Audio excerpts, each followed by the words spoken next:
Hello everyone, this is Priya Meena, Assistant Professor Physics, Government Girls College Sirohi. आज जो हम बच्चे पढ़ेंगे वो है बीएससी पार्ट 3 का पेपर फर्स्ट, जो क्वांटम मैकेनिक्स का पेपर है उसका नेक्स्ट टॉपिक। लास्ट में हमने जो पढ़ा था टॉपिक वो आपका था हाइजेनबर्ग का अनसर्टेनिटी प्रिंसिपल। उसके बाद में अब हम ये वेव पैकेट क्या होता है, यानी कि तरंग पैकेट क्या होता है और इसका निर्माण किस तरह से होता है। तो जैसा कि हम जानते हैं that matter wave have dual nature. अभी हमने क्वांटम मैकेनिक्स में क्या पढ़ा है कि जो हमारी द्रव्य तरंगें होती हैं उनमें ड्वेल नेचर होता है। वो पार्टिकल की तरह भी बिहेव करती हैं, यानी कि कण की तरह भी बिहेव करती है और तरंगे की तरह भी बिहेव करती हैं। Particle as well as wave, अर्थात द्रव्य की कण तरंग द्वैत प्रकृति होती है। अकॉर्डिंग टू, अब हम क्या लेंगे कण के लिए, तो हमने जैसे क्लासिकल मैकेनिक्स में हम सिर्फ एक कण लेके चलते थे, और यहाँ पर हम कण के साथ साथ उसके साथ जो वेव एसोसिएट है, जो उसके साथ एक वेव जुड़ी हुई है, उसके बारे में अध्ययन करते हुए चलते हैं, यानी कि ड्वेल नेचर होता है। तो तरंग प्रकृति के लिए हम जानते हैं कि हम लोग डी ब्रोगली के हाइपोथेसिस यूज करते हैं। इसमें क्या है, according to de Broglie hypothesis a wave in is always associate with a moving particle. जो भी पार्टिकल मूव कर रहा है, जो भी कण गति कर रहा है, उस कण गति के साथ साथ कोई ना कोई तरंग जरूर अटैच होती है। सो वेवलेंथ ऑफ दैट वेव, अब तरंग है तो उसके साथ क्या होगी, उसकी कोई ना कोई तरंग दैर्ध्य होगी। तो उस तरंग की तरंग दैर्ध्य क्या होती है, lambda is equal to h upon m v. Lambda यहाँ पर क्या है, तरंग दैर्ध्य है। एच यहाँ पर प्लांक का कांस्टेंट है।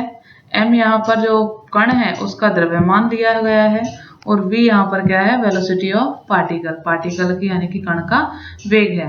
अब यदि हम माने कि E is the energy of the particle, अगर कण की जो ऊर्जा है वो क्या है, E से यदि हम डिनोट करें, then according to quantum condition we know, हम जानते हैं क्वांटम यांत्रिकी के सिद्धांत के अनुसार E इज इक्वल्स टू क्या होता है, h इंटू न्यू। न्यू यहाँ पर क्या है, आवृत्ति है। h यहाँ पर वही प्लांक कांस्टेंट है, तो E बराबर कितना होता है, h into new. So frequency associate with the wave will be, तो जो तरंग है उसके साथ जो फ्रीक्वेंसी यानी कि जो आवृत्ति एसोसिएट है उसकी वैल्यू कितनी हो जाएगी, nu is equals to E upon H. लेकिन according to Einstein mass energy relation, Einstein के द्रव्यमान ऊर्जा संबंध से हम क्या जानते हैं, द्रव्यमान और ऊर्जा में जो संबंध होता है आइंस्टीन के अनुसार वो कितना होता है, E is equals to m into c square. तो यहाँ पर यदि हम E की वैल्यू पुट करके एच न्यू पुट करते हैं E की जगह, तो यहाँ से यदि हम न्यू की वैल्यू निकालें तो न्यू की वैल्यू हमारे पास क्या आती है, m c square upon h. अब हम क्या जानते हैं, velocity of the de Broglie wave, हमें ये फॉर्मूला पता है, C is equals to nu is equals to c upon lambda. ये हम जानते हैं आवृत्ति का, तरंग के लिए आवृत्ति का फॉर्मूला डी ब्रोगली के अनुसार। तो यहाँ पर हमने क्या माना है, सी की जगह यू लिया है, तो velocity of de Broglie wave ये कितनी हो जाएगी, u is equals to nu into lambda. U equals to nu की जगह हम ये वैल्यू पुट कर देंगे, m c square upon h multiply by lambda की जगह क्या वैल्यू पुट करेंगे, लैम्डा इज इक्वल्स टू यहाँ से h upon m into v. तो h से h कैंसिल हो गया, m से m कैंसिल हो गया, तो हमारे पास क्या आ गया, u की वैल्यू, u is equals to c square upon v। अब u यहाँ पर क्या है, वेव की वेलोसिटी है, ठीक है। v यहाँ पर हमने क्या लिया है, कण की वेलोसिटी है, कण का वेग है, और c यहाँ पर लाइट की वेलोसिटी है।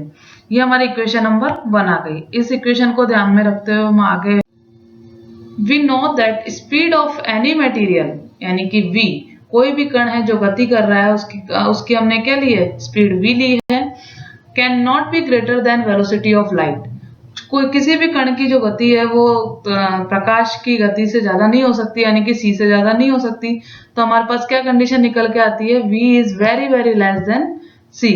After this, from equation number 1 velocity of wave will be greater than, हमारे पास पीछे हमने जो देखा था उसमें किसकी वैल्यू आई थी, v is equals to c square upon u is equals to c square upon v।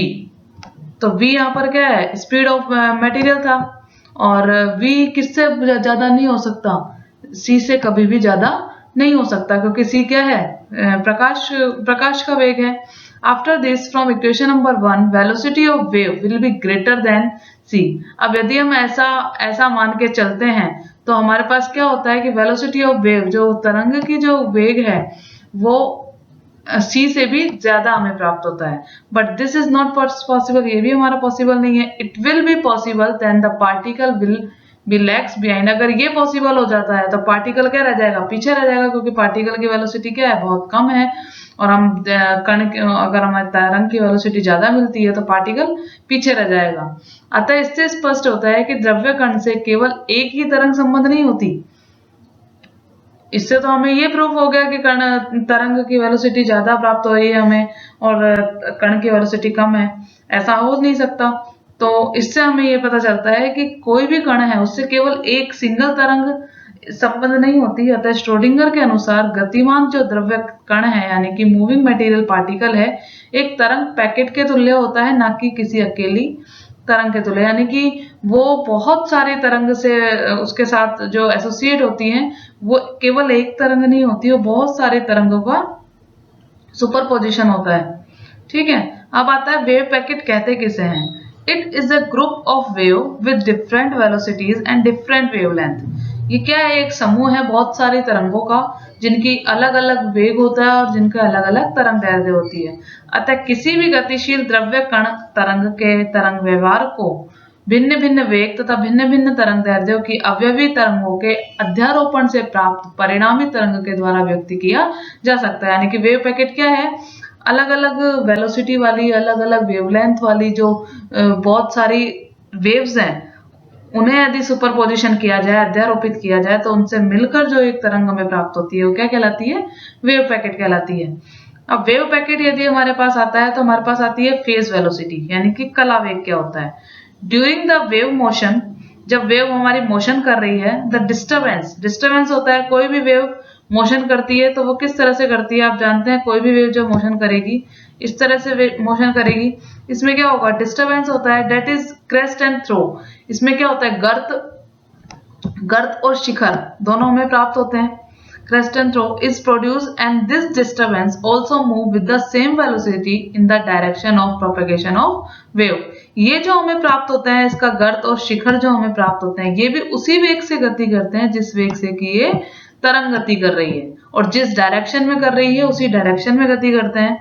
The velocity of disturbance through which it advances through the medium, जिस वेलोसिटी से ये जो डिस्टर्बेंस यानी कि गर्त और शिखर गति करते हैं, जिस वेलोसिटी से मीडियम के अंदर ये गति करते हैं, वो वेलोसिटी क्या कहलाती है, फेज वेलोसिटी कहलाती है, या फिर कला वेलोसिटी कहलाती है, या फिर तरंग वेग कहलाती है।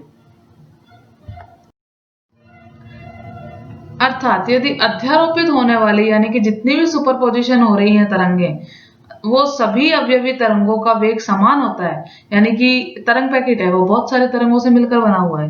अब यदि सभी तरंगों का वेग समान है तो पूरा जो पैकेट है, उसका जो ग्रुप है, वो भी उसी वेग से गति करता है, यानी कि उसी वेलोसिटी से गति करता है। लेकिन यदि अवयवी तरंग यानी कि जिन तरंगों से मिलकर वेव पैकेट बन रहा है, उन तरंगों का वेग अलग अलग होता है, भिन्न भिन्न होता है, डिफरेंट होता है, तो तरंग पैकेट का जो वेलोसिटी है, उसका जो वेग है, वो अवयवी तरंगों से भिन्न होता है। यानी कि उसकी वेलोसिटी फिर कुछ और होती है। अगर वो अलग अलग वेलोसिटी वाली वेग से मिलकर बना हुआ है कोई पैकेट, तो उसकी जो वेलोसिटी होती है वो कुछ डिफरेंट होती है, उन सबसे अलग होती है। तरंग पैकेट की अवयवी तरंगों के वेग को, तरंग पैकेट में जो उसकी बाकी जो तरंगे हैं जिनसे मिलकर तरंग पैकेट बना हुआ है, उनके वेग को क्या कहते हैं, कला वेग कहते हैं, या फिर फेज वेलोसिटी कहते हैं। और जो तरंग पैकेट का जो हम एक ग्रुप के रूप में जो हम वेलोसिटी लेते हैं, उस वेग के समूह को क्या कहते हैं, समूह वेग कहते हैं, यानी कि ग्रुप वेलोसिटी कहते हैं। अब नेक्स्ट जो हम पढ़ेंगे उसके ग्रुप वेलोसिटी और फेज वेलोसिटी और ग्रुप वेलोसिटी में डिटेल में पढ़ेंगे थोड़ा सा, और उसके बाद में हम इसके कुछ एग्जांपल्स देखेंगे। Okay, thank you.